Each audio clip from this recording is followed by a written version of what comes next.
Voilà, bonjour à chacun de vous, frères et sœurs. Nous allons ouvrir ensemble la parole de Dieu et nous allons partager sans plus tarder la pensée du Seigneur. J'aimerais vous inviter à lire deux passages distincts. Le premier se trouve dans la deuxième épître des Rois, en chapitre 11. Nous allons faire la lecture en introduction des versets 12 à 14.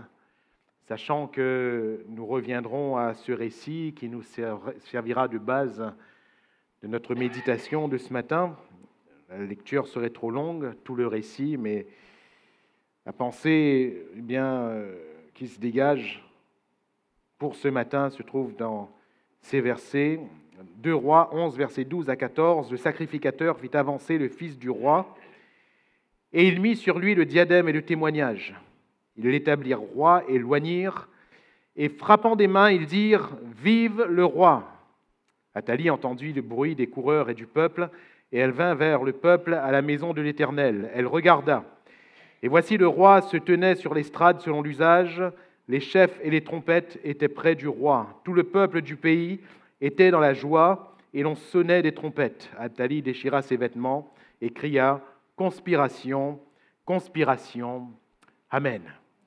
Le deuxième passage se trouve dans 1 Corinthiens, chapitre 15, 1 Corinthiens 15, versets 24 et 25. 1 Corinthiens 15, versets 24 et 25.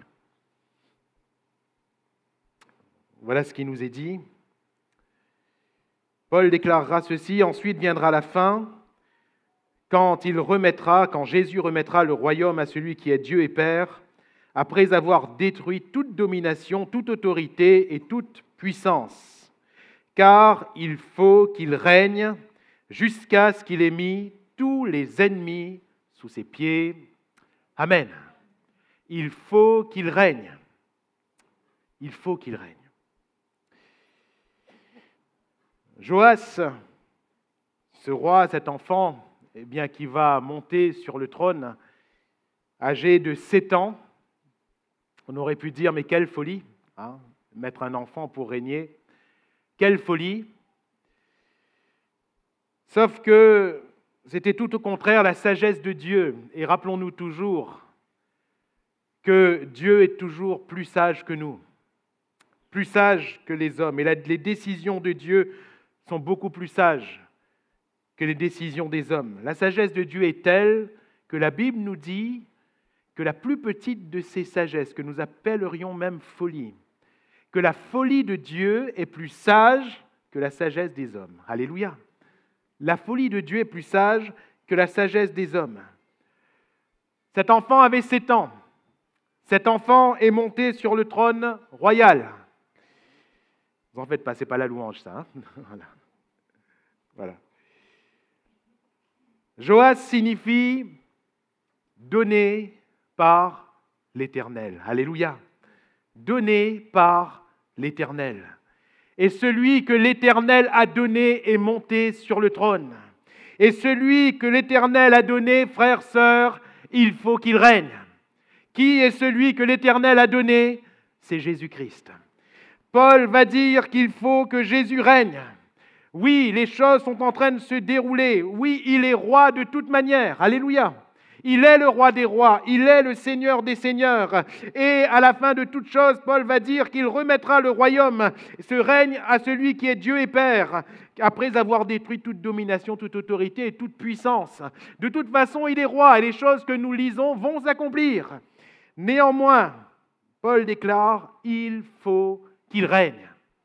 C'est une nécessité. Il faut qu'il règne. Et quand Paul dit qu'il faut qu'il règne, oui, dans l'absolu, cela s'accomplira. Mais laissez-moi vous dire que pour nous, ce matin, de dire « il faut qu'il règne », c'est dire qu'il faut que Jésus règne dans notre vie. Il faut que Jésus règne dans ma vie. Il faut que Jésus règne dans l'Église. Alléluia. Il faut qu'il règne. Il faut qu'il règne. Alors, comment permettre au roi de régner ? Même si pour le monde c'est une folie, oui c'est une folie, que de laisser Jésus régner c'est une folie. Oui c'est une religion ancienne que de laisser régner Jésus pour le monde. Oui, pour le monde, laisser régner Jésus, c'est laisser régner le vent, c'est laisser régner le vide, c'est laisser régner le produit de notre imagination.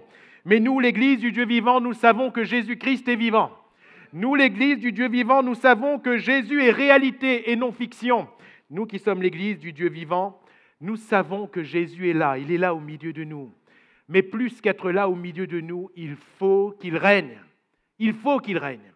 Il faut qu'il soit roi. Et la question est de savoir comment permettre à Jésus, le don de Dieu, de régner dans notre vie. Comment permettre à Jésus, le don de Dieu, de régner dans l'Église. Pour que Jésus règne dans l'Église, il faut que Jésus règne dans ma vie. Nous sommes les pierres vivantes de l'Église. Alors comment faire ? Et au travers de ce récit du roi Joas, on aurait pu prendre d'autres récits parce que les mêmes bases viennent et reviennent. Mais au travers de ce récit du roi Joas, nous verrons ce qui a permis à ce roi de régner. La première chose, pour que le don de Dieu, pour que le roi règne, celui qui est roi règne, les textes ici nous montrent qu'il faut entourer et protéger ce règne. Retournons dans le deuxième livre des rois, chapitre 11, à partir du verset 4. Qu'est-ce qui nous est dit ? La 7e année, Jéhojada envoya chercher les chefs de centaines des Kérétiens et des coureurs, et il les fit venir auprès de lui dans la maison de l'Éternel. Il traita alliance avec eux et les fit jurer dans la maison de l'Éternel, et il leur montra le fils du roi. Puis il leur donna ses ordres en disant : « Voici ce que vous ferez. Parmi ceux de vous qui entrez en service le jour du sabbat, un tiers doit monter la garde à la maison du roi, un tiers à la porte de Sur, et un tiers à la porte derrière les coureurs.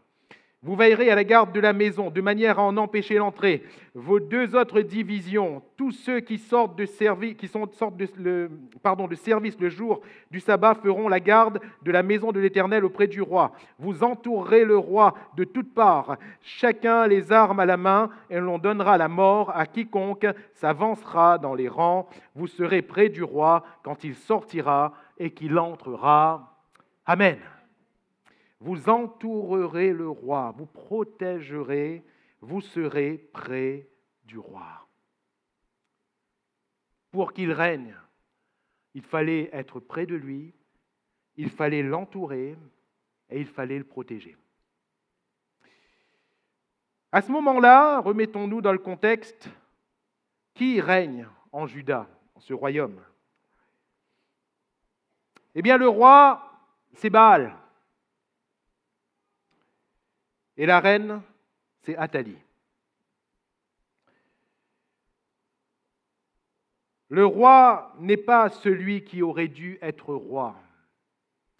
Car le roi de Juda, de ce royaume mis à part, aurait dû être l'Éternel lui-même. C'est le Seigneur qui a mis à part ce royaume. C'est le Seigneur qui a garanti le trône de ce royaume à partir de David et jusqu'à la fin, jusqu'au Messie.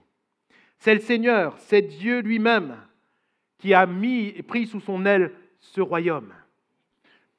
Et puis, dans ce moment sombre de l'histoire, nous le voyons et vous le verrez chez vous en lisant le texte de ce récit sur ces 2 chapitres de 2 Rois 11 et 12. Vous verrez que celui qui règne en réalité, c'est Baal. C'est Baal.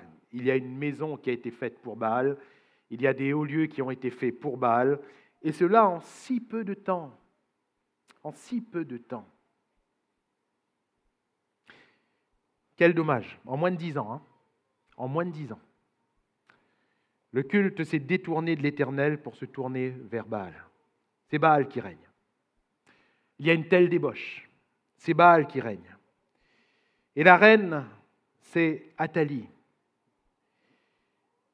la fille d'Akab et de Jézabel. Akab, je le rappelle, c'est le roi impie d'Israël. Pas de Juda, mais d'Israël.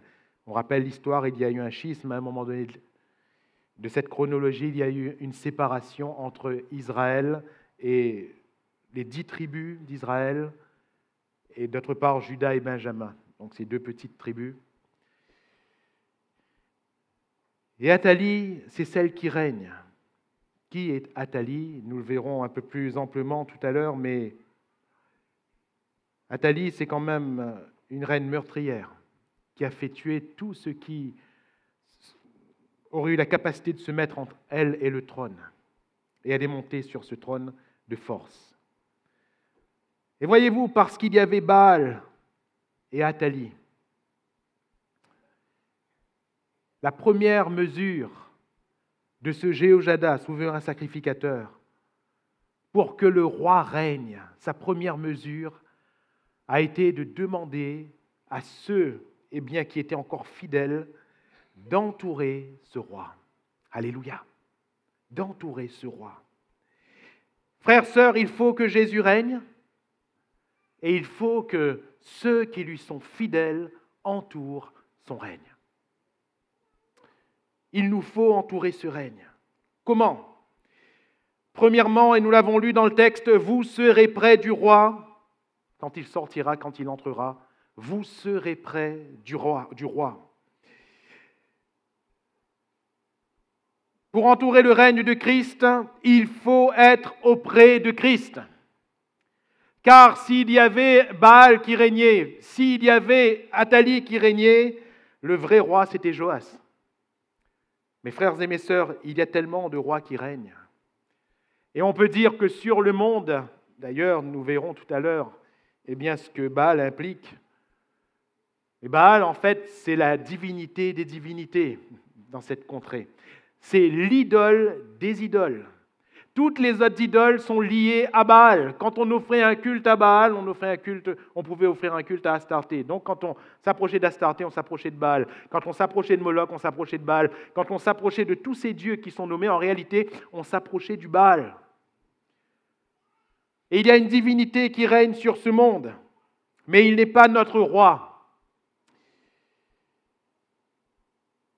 La Bible ne nous apprend pas à être auprès de Baal. Mais il faut être auprès du vrai roi. Il faut être auprès de Jésus. Alléluia. Il faut être auprès de Jésus. Si nous voulons qu'il règne, il faut être auprès de lui. Jéhojada, il ne va pas seulement dire « vous serez près du roi », juste pour montrer qu'à des moments, il faudra être à côté. C'est beaucoup plus que ça. Le texte nous dit qu'il va faire traiter une alliance entre ces fameux fidèles et le roi. Oui, les fidèles étaient certainement fidèles, mais il fallait plus qu'une simple fidélité de fait. C'est déjà beau d'avoir une fidélité de fait. Mais il fallait un principe entériné. Il fallait un engagement qui soit là, scellé. Et cela s'appelle l'alliance. Cela s'appelle l'alliance.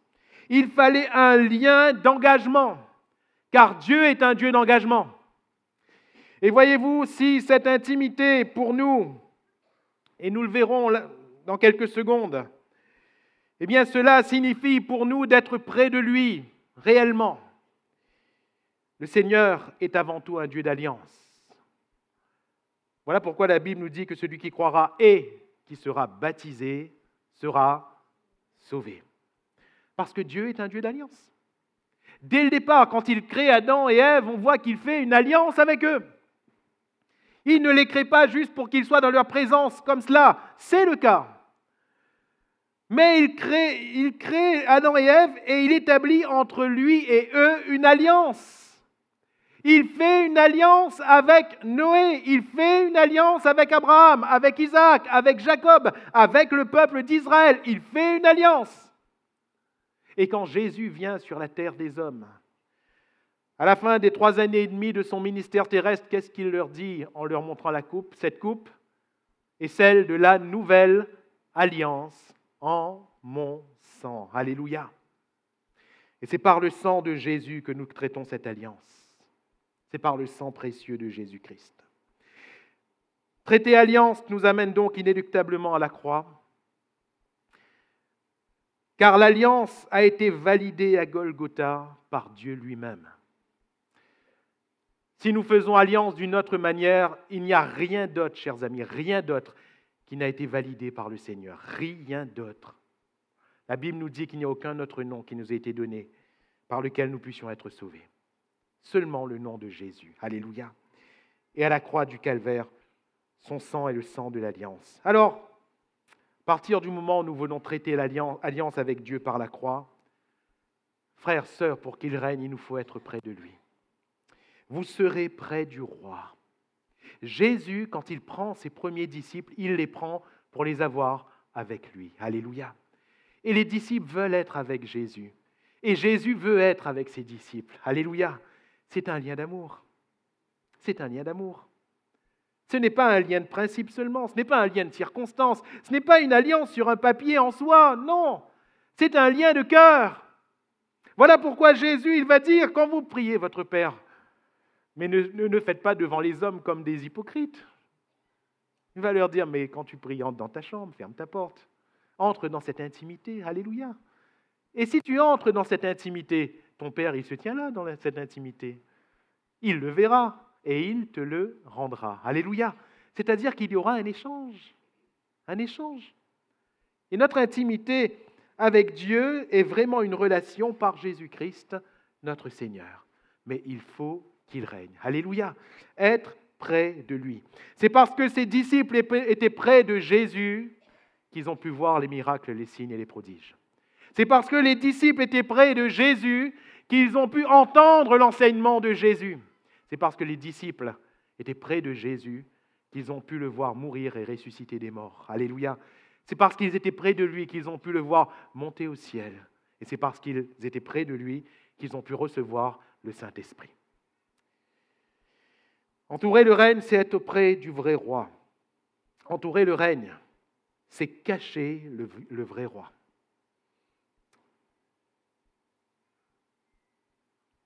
Dans un premier temps, Jéhoiada va cacher ce jeune Joas et il va l'élever pendant 6 années. Il va l'élever. Il va l'élever caché. Il ne va pas l'exposer sur la place publique parce qu'il savait qu'il y avait un risque. Si Athalie n'a pas épargné tous ses autres frères, les frères de Joas, il n'allait pas épargner non plus. Cela nous apprend, frères et sœurs, que dans ce secret et dans cette intimité, nous devons impérativement tisser des liens avec Jésus. Malheureusement, il y en a qui exposent trop vite. Trop vite. C'est-à-dire que il y en a qui, seulement à partir d'une expérience avec Jésus, on ne remet pas en doute forcément l'expérience. À partir d'une expérience qui peut être un miracle, qui peut être un éclaircissement d'un point à leur esprit, qui peut être une révélation, à partir d'une expérience, ça y est, ils exposent comme si ils avaient tout compris, qu'ils avaient tout reçu. Une seule expérience constitue pour beaucoup le témoignage de toute une vie, alors que le Seigneur a tellement d'autres choses à nous faire voir et découvrir. Tellement, tellement. Le Seigneur est illimité et nous voudrions l'arrêter à un seul point. À un seul point. Oui, c'est extraordinaire, mais ce n'est pas tout. Alléluia. Quel que soit le point où nous sommes arrivés avec Jésus, ce que nous pouvons tous dire ce matin, c'est que ce n'est pas fini. Ce n'est pas fini. Le Seigneur a encore d'autres choses. D'autres choses. Voilà pourquoi c'est dans l'intimité de notre cœur que nous devons le cacher. Alléluia. Voilà pourquoi notre relation avec Jésus est avant tout une relation cachée. C'est entre nous et Jésus. Alléluia. C'est entre nous et Jésus. Quand bien même nous serions prédicateurs, quand bien même Dieu nous ferait de nous un grand apôtre et nous enverrait de par le monde et de par la terre, ce que je constate dans les Écritures, que ce soit pour ces prophètes de l'Ancienne Alliance, que ce soit pour des apôtres tels que Paul, Pierre ou les autres, oui, ils vont faire état de grandes choses, de grandes révélations, mais ce n'était que la face visible de l'iceberg. Leur relation avec leur Seigneur était une relation cachée. Alléluia. Leur intimité avec Jésus était une relation cachée. Cachée. Parfois, le couvercle nous est légèrement, mais vraiment que légèrement, enlevé sur cette relation. Mais comme c'est extraordinaire d'avoir une relation cachée avec Jésus. C'est extraordinaire. Pierre, sur cette terrasse, chez un certain Simon, corroyeur, nous le voyons là dans cette relation cachée avec Jésus. L'Esprit de Christ, alléluia. L'Esprit de Dieu est là. Et il est dans cette relation. Et il reçoit cette révélation. Comment est-ce que nous connaissons cette révélation? Parce que cela a donné l'ouverture de l'évangélisation aux non-juifs. Et c'était important de partir de là pour que l'on comprenne. Mais s'il n'y avait pas besoin, on ne l'aurait pas su. Vous savez qu'il y a beaucoup de choses concernant l'apôtre Pierre qu'on ne connaît pas. Pourquoi? Parce que c'est entre lui et le Seigneur. Il y a beaucoup de choses concernant l'apôtre Paul que l'on ne connaît pas. Quand il parle de l'excellence de ses révélations, il ne dit pas c'est quoi. Mais c'est entre lui et Dieu. Pierre n'est pas allé faire une conférence sur les terrasses. Paul n'est pas allé faire une conférence sur les révélations et sur le troisième ciel. C'est entre lui et son Seigneur. Alléluia. Frère, sœur, Jésus a des choses à vivre avec toi. C'est caché. Il n'y a pas forcément besoin d'étendre sur la place publique. C'est entre toi et le Seigneur. Alléluia. Quand on parle de la relation maritale, on n'a pas besoin de tout exposer, n'est-ce pas? C'est entre nous. C'est entre nous. Parfois, il y a des bribes qui sont exposées, mais sinon, c'est entre nous. C'est une intimité. L'intimité avec Jésus se vit de la même manière. Jésus veut vivre des choses avec nous personnellement. Une relation cachée. Alléluia. Cachée. Cachée. De peur d'être emporté loin de Jésus. Il y a eu des hommes et des femmes de Dieu qui ont eu des départs vraiment de feu. Extraordinaire. Extraordinaire. Je ne vais pas citer leurs noms, mais j'en connais. Que ce soit des prédicateurs, que ce soit des artistes, des personnes qui conduisaient la louange dans l'église. Dieu leur a donné quelque chose. Mais à partir d'une chose, eh bien, ils sont allés de par le monde. Malheureusement, ils n'ont pas nourri quelque chose de caché avec Jésus. Et qu'est-ce qui s'est passé? Ce qu'ils ont reçu de Dieu leur est monté à la tête et ils se sont éloignés de Jésus. Ils pensaient être toujours près de Jésus. Mais qu'à un moment donné, ils ont fait un compte. Ils ont vu qu'ils étaient tellement loin de Jésus. Et le diable n'a pu que mieux les embobiner, alors qu'à la base, c'était vraiment, vraiment des dons et des appels de Dieu. Vraiment. Vraiment. Sachons garder notre relation cachée avec le vrai roi. Alléluia. Le vrai roi, c'est lui. Entourer son règne, c'est être auprès du vrai roi. C'est cacher le vrai roi dans l'intimité de son cœur. C'est protéger les vraies valeurs. Protéger les vraies valeurs. Protéger les vraies valeurs, celles qui nous sont données par le Seigneur lui-même.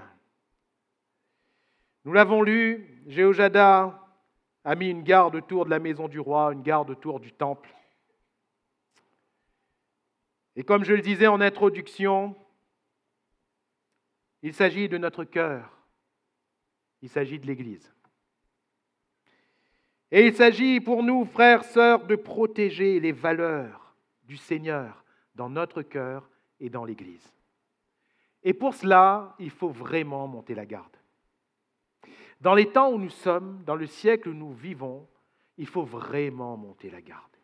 Il faut vraiment faire attention à ce que nous laissons entrer dans notre cœur pour que l'Église soit sanctifiée.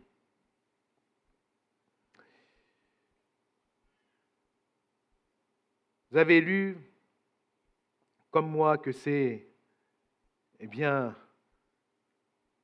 dans la maison de l'Éternel, quand il a traité alliance, quand Jéhoiada a traité alliance avec les chefs, c'est dans la maison de l'Éternel qu'il leur a montré le roi.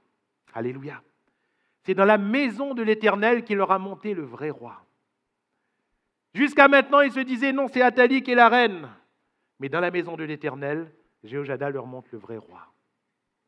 Frères, sœurs, la maison du Seigneur, c'est là où on voit le vrai roi. Alléluia. C'est là où le vrai roi nous est montré dans ses valeurs. Dans ses valeurs. Et si nous omettons les valeurs du roi, il me semble que nous omettons le roi lui-même. Il peut y avoir un trône, mais ne pas avoir de roi. Il peut y avoir une cour, mais ne pas avoir de roi. Il peut y avoir un beau palais, mais ne pas avoir de roi. Et mes frères et mes sœurs, quand, le Seigneur, il parle à ces différentes églises, cette église d'Asie au début de l'Apocalypse, il me semble que pour la majorité d'elles, si on fait un résumé, il y a tout. Il y a le trône, il y a le palais, il y a la cour, mais le roi, il n'est pas là. Le roi ou les valeurs du roi ne sont pas honorées. Jésus, oui, il est là, il n'y a pas de problème. Il est là. Mais je parle des valeurs de Jésus qui ne sont pas honorées quand il parle du premier amour, quand il parle de ses valeurs de sainteté, quand il parle de ses valeurs doctrinales. Les choses sont remises en cause, sont remises en question, et nous devons protéger les vraies valeurs. Cela m'amène au deuxième aspect mis en lumière par ce récit afin qu'il règne, et il faut qu'il règne. Premièrement, entourer et protéger ce règne. Deuxièmement, il faut, pour qu'il règne, mettre fin au règne de la confusion. Mettre fin au règne de la confusion. 2 Rois 11, verset 1er nous dit « Athalie, mère d'Akazia, voyant que son fils était mort, se leva et fit périr toute la race royale. » C'est terrible.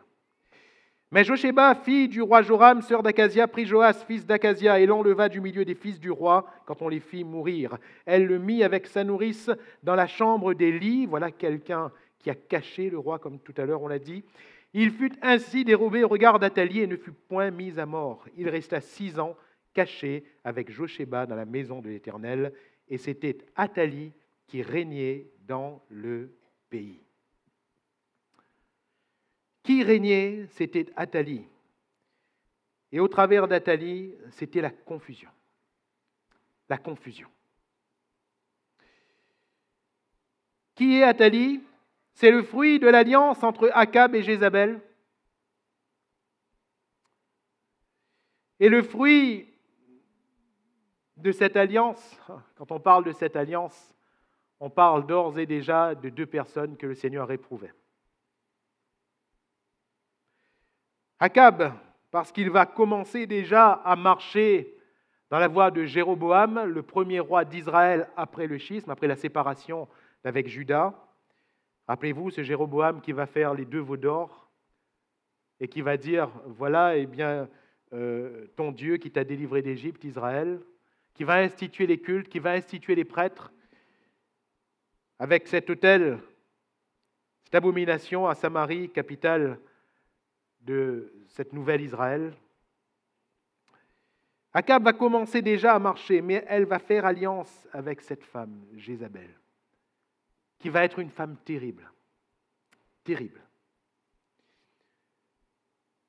Mais outre ce qu'elle était physiquement, outre ce qu'elle était, moralement, il y avait des prophètes de Baal, des prophètes d'Astarté, il va instituer des cultes, des bâtiments, des monuments, plein de choses en Israël. Il y a aussi ce qu'elle représente spirituellement. Son nom va être repris par le Seigneur lui-même dans cette vision de Jean, dans Apocalypse chapitre 2, verset 20.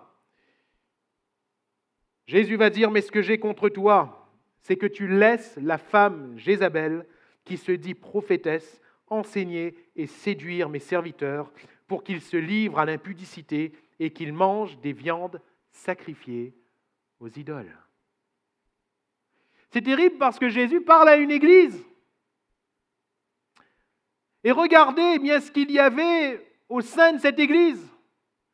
Tu laisses la femme Jézabel. Était-ce une femme physique ou est-ce symbolique? qui se dit prophétesse, enseigner et séduire mes serviteurs pour qu'ils se livrent à l'impudicité. On parle de l'Église. On parle de chrétiens de l'Église. Et qu'ils mangent des viandes sacrifiées aux idoles. On parle de l'Église. On parle de chrétiens de l'Église. Et quand le Seigneur voit l'Église ce matin, qu'est-ce qu'il voit? Quand il regarde à notre cœur, frères, sœurs, qu'est-ce qu'il voit? Est-ce que la femme Jézabel nous a eus? Nous amenant à nous livrer à de l'impudicité tout en rendant un culte au Seigneur. Nous amenant à nous livrer aux viandes sacrifiées. Je répète, c'est symbolique. Nous amenant à servir Baal.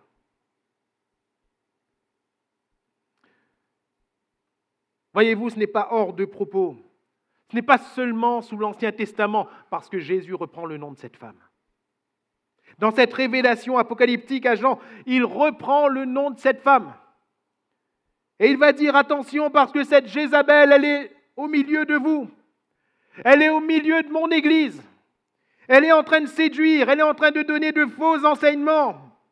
Et mes frères et mes sœurs, il y a cette Athalie, qui est la fille de Jézabel, et qui régnait sur Juda, mettant à mort ceux qui se dressaient contre sa royauté. Cette Athalie, c'est la subtilité qui se glisse dans ce royaume à part. Rappelons le contexte. Elle est la femme du fils de Josaphat. Josaphat est un roi de Juda agréable au Seigneur. Dieu avait égard pour Josaphat, parce que Josaphat cherchait le Seigneur. Seulement, Josaphat, à mon sens, a fait une erreur. Il a épousé, justement,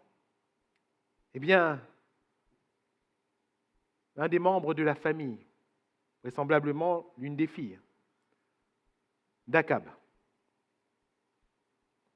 La Bible nous dit qu'il était allié par mariage à Akab. Josaphat, il avait un bon cœur. Et je crois que c'est justement ce bon cœur qui a attiré l'égard de Dieu à son égard. Mais ce bon cœur impliquait une sentimentalité qui peut faire défaut. Et pour lui, il n'y avait pas de problème d'être avec Akab, il n'y avait pas de problème d'aller avec Akab faire la guerre. Seulement Akab, je le répète, était un roi impie. Et Dieu va reprendre Josaphat sur ce point. On peut être bon, mais attention avec qui nous faisons alliance. Parce que ce jour-là, sur ce champ de bataille, si Josaphat n'avait pas eu le réflexe de crier à l'Éternel, il serait mort. Tout bon qu'il était, il serait mort. Vous savez pourquoi? Rappelez-vous de l'histoire. Akab n'était pas parti avec son uniforme royal. Non. Il va dire à Josaphat, je veux me déguiser, mais toi garde ton uniforme.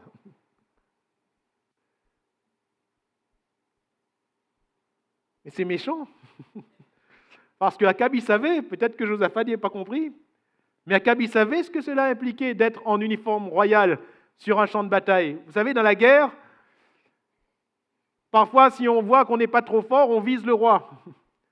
Et si on a touché le roi, si on a tué le roi, on a gagné. Peu importe le nombre qui est en face de nous, on a gagné.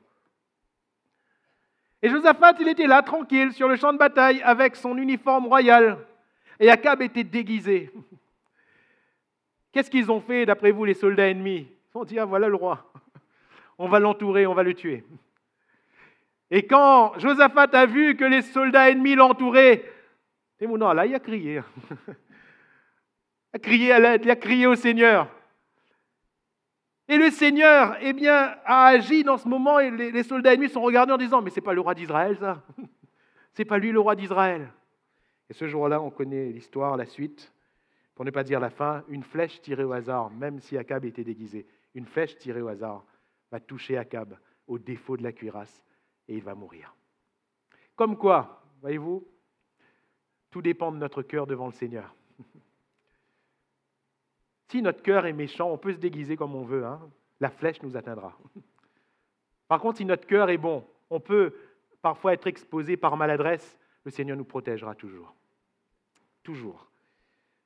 Alors, ce Josaphat va amener de belles réformes, va remporter par le nom du Seigneur de grandes victoires. À un moment donné, Juda était en face d'ennemis plus nombreux que le sable au bord de la mer. Mais le Seigneur va leur faire remporter de grandes victoires à partir des chants et de la louange. Bref, ce roi qui va installer une atmosphère de paix en Israël va malheureusement avoir par mariage cette alliance. La subtilité va commencer à s'installer. Son fils va se tourner vers le culte aux idoles. Il ne va régner qu'1 an. Il va mourir. Il va mourir. Alors, la femme de ce fils est justement Athalie. Et subtilement, le culte à Baal va s'installer. Le culte à l'Éternel va s'éteindre.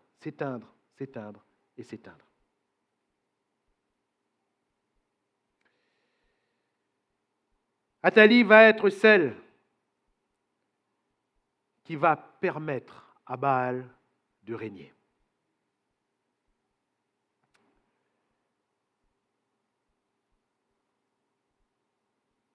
Frères, sœurs, nous sommes plus que jamais dans le siècle de la subtilité. Nous sommes plus que jamais dans ce temps qui précède la venue de Christ et où la séduction fait rage. Quand on voit et quand on entend tout ce qui se dit, tout ce qui se prêche au nom du Seigneur, tous les ravages qui se font, frères, sœurs, personnellement, j'en ai froid dans le dos.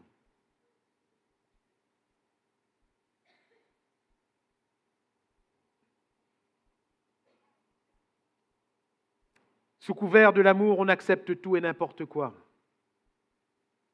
Sous couvert de l'amour, on boit n'importe quelle eau de doctrine.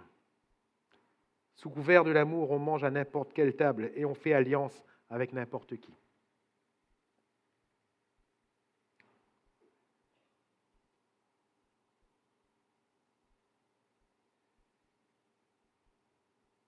Sous couvert de l'amour et de l'universalité de la chrétienté, on se permet en tant que chrétien d'aller à un culte, ensuite à un autre culte, ensuite à un autre culte, à un autre, avec des doctrines complètement différentes, mais du moment que Jésus est prêché, frère, c'est la Bible.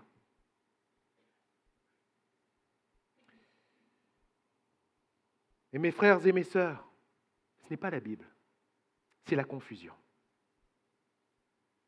Le psalmiste va dire « Ta parole est une lampe à mes pieds, une lumière sur mon sentier. » La Bible est claire et la Bible est claire. Mais quand il y a confusion, ce n'est pas la Bible. Ça ne peut pas être la Bible.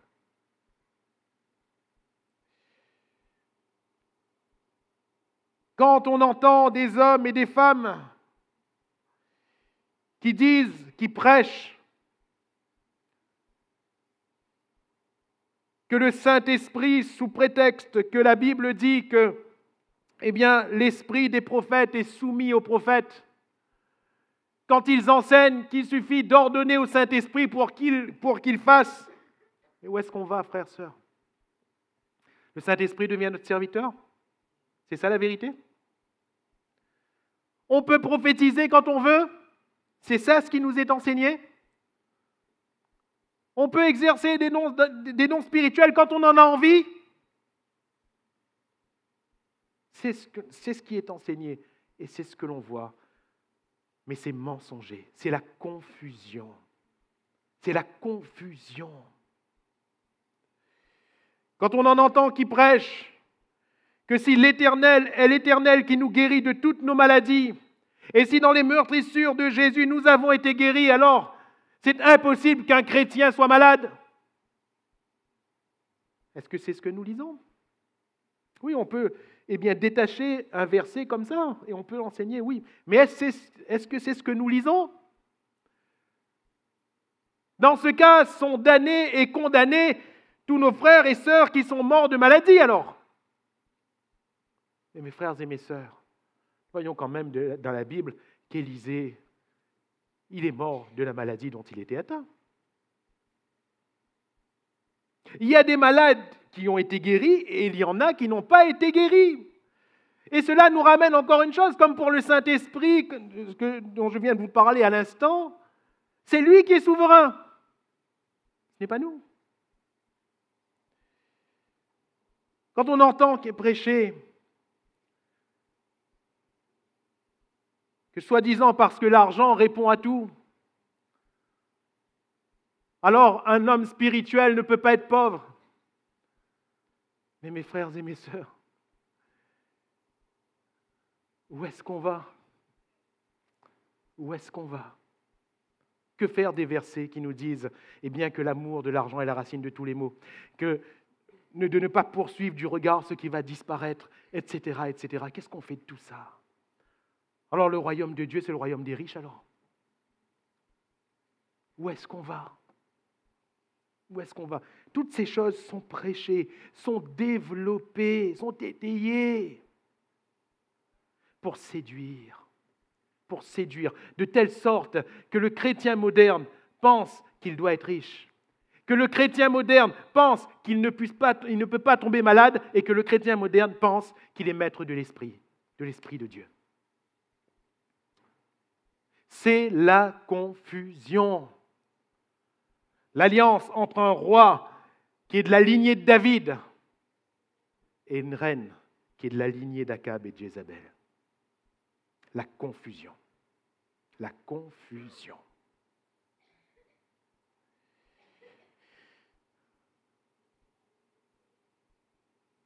Deux Rois chapitre 11, versets 15 et 16. Alors le sacrificateur Jéhojada donna cet ordre au chef de centaine qui était à la tête de l'armée. Faites-la sortir, cette Athalie. Faites-la sortir en dehors des rangs et tuez par l'épée quiconque la suivra. Car le sacrificateur avait dit qu'elle ne soit pas mise à mort dans la maison de l'Éternel. On lui fit place et elle se rendit à la maison du roi par le chemin de l'entrée des chevaux. C'est là qu'elle fut tuée. Elle fut tuée. Celle qui a crié « conspiration, conspiration », mais qui en réalité n'était que symbole de confusion, elle fut tuée, elle fut mise à mort. Frères et sœurs, ne serait-il pas temps de conspirer contre cette Athalie? Athalie signifie l'affligée du Seigneur.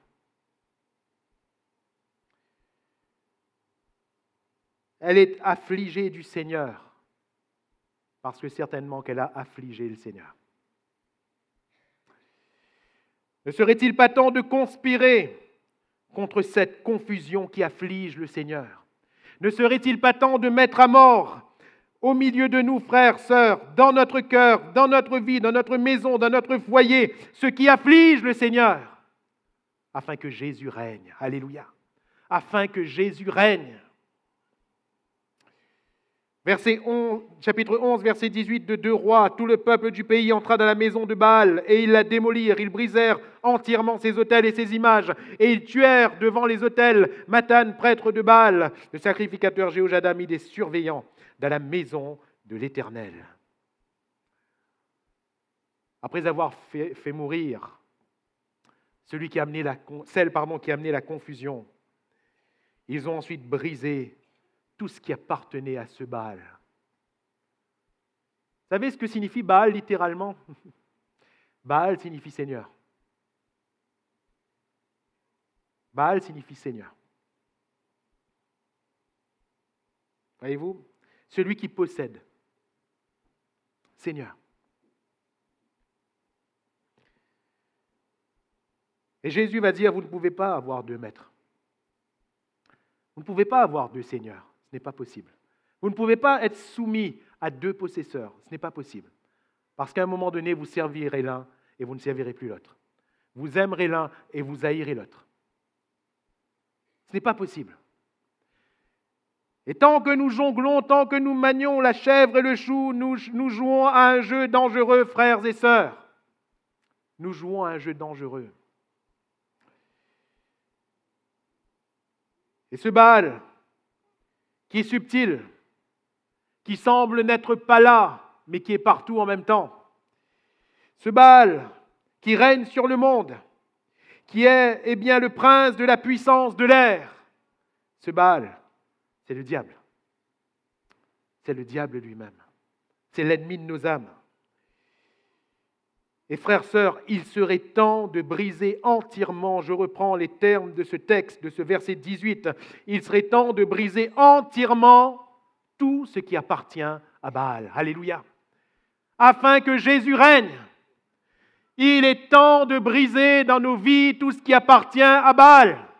Il est temps de briser dans nos vies tout ce qui appartient à un autre Seigneur que le vrai Seigneur, que le vrai roi.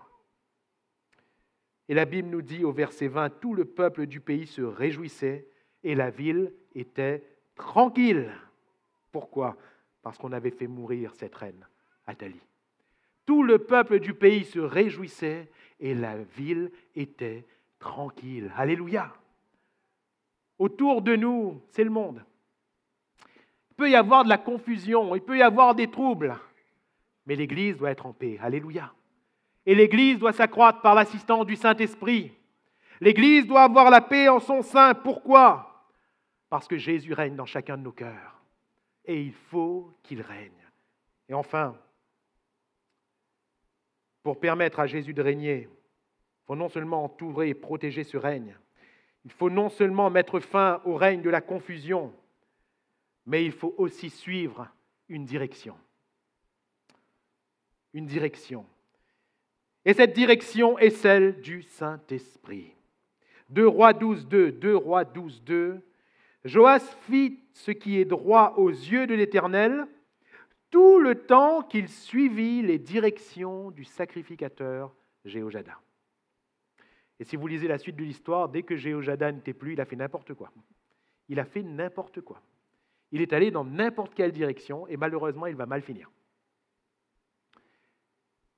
Et donc, à partir de ce moment, on ne peut plus lui attribuer ce type de Christ. On ne peut plus l'associer à Christ en tant que roi, parce qu'à un moment donné, il va s'écarter. Il n'était plus sous la direction. Or, Christ est resté sous la direction du Saint-Esprit, du début jusqu'à la fin. Jéhojada signifie « l'Éternel connaît ». Et si Joas signifie « donné par l'Éternel », Jéhojada signifie « l'Éternel connaît ». Alléluia. Et l'Éternel qui connaît, nous connaît. Et l'Éternel qui connaît, sait ce qu'il y a devant nous. L'Éternel qui connaît tout par avance a déjà tout préparé pour nous. Alléluia.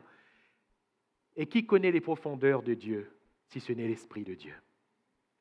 L'Esprit de Dieu peut bien nous diriger.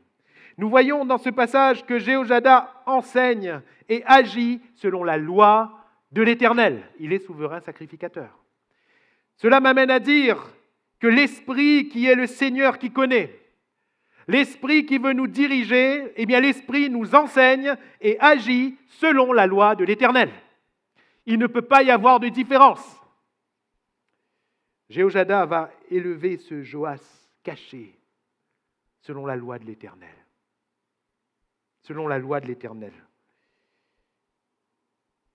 De la même manière, le Saint-Esprit veut nous élever, veut nous enseigner et veut agir en nous selon la loi de l'Éternel. Alléluia. Jéhojada, c'est lui qui traite l'alliance. C'est lui qui traite l'alliance. De la même manière, c'est le Saint-Esprit qui traite l'alliance entre nous et Dieu. Pourquoi ? Parce que c'est le Saint-Esprit qui vient en nous, qui nous convainc de péché, de justice, de jugement. C'est le Saint-Esprit qui nous tourne les regards vers le Christ et vers sa croix. C'est le Saint-Esprit qui révèle Jésus à nos cœurs. C'est le Saint-Esprit qui nous transforme à partir de notre repentance, qui nous transforme, qui fait de nous une nouvelle créature en Jésus-Christ. C'est le Saint-Esprit qui nous fait naître de nouveau. Alléluia. Car celui qui naît de nouveau, il naît selon l'Esprit. Et nous sommes ces nouvelles créatures selon l'Éternel qui connaît. Jéhojada traite alliance. Oh, soyons dans l'alliance de l'Esprit ce matin. Suivons la direction du Saint-Esprit. En conclusion, j'aimerais terminer par ce dernier aspect qui permet au Christ de régner, au vrai roi de régner, et il faut qu'il règne.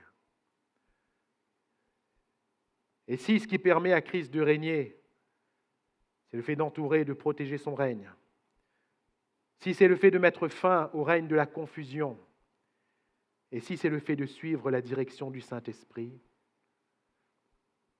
alors, les versets 13 et 14, j'y reviens, nous disent, Athalie entendit le bruit des coureurs et du peuple. Quel bruit? Elle vint vers le peuple à la maison de l'Éternel, elle regarda, et voici le roi se tenait sur l'estrade, selon l'usage. Alléluia, il y a un roi sur l'estrade. Il y a un roi sur le trône. Alléluia, il faut que Jésus règne. Il faut que Jésus vienne sur l'estrade de nos cœurs. Il faut que Jésus vienne sur le trône de nos cœurs. Les chefs et les trompettes étaient près du roi. Tout le peuple du pays était dans la joie et l'on sonnait des trompettes. Alléluia. Qu'est-ce qui permet à Jésus de régner ce matin? C'est l'acclamation. C'est l'acclamation. L'acclamation de nos louanges, l'acclamation de nos actions de grâce, l'acclamation de nos cris qui montent vers lui. Alors ce matin, voulons-nous louer le roi? Voulons-nous louer le vrai roi? Voulons-nous le permettre de s'asseoir? La Bible nous dit qu'il siège au milieu des louanges de son peuple. Voulons-nous lui permettre de s'asseoir sur le trône de nos louanges? Voulons-nous, nous qui sommes l'Église du Dieu vivant, voulons-nous louer et acclamer le roi des rois, le Seigneur des seigneurs, Jésus-Christ?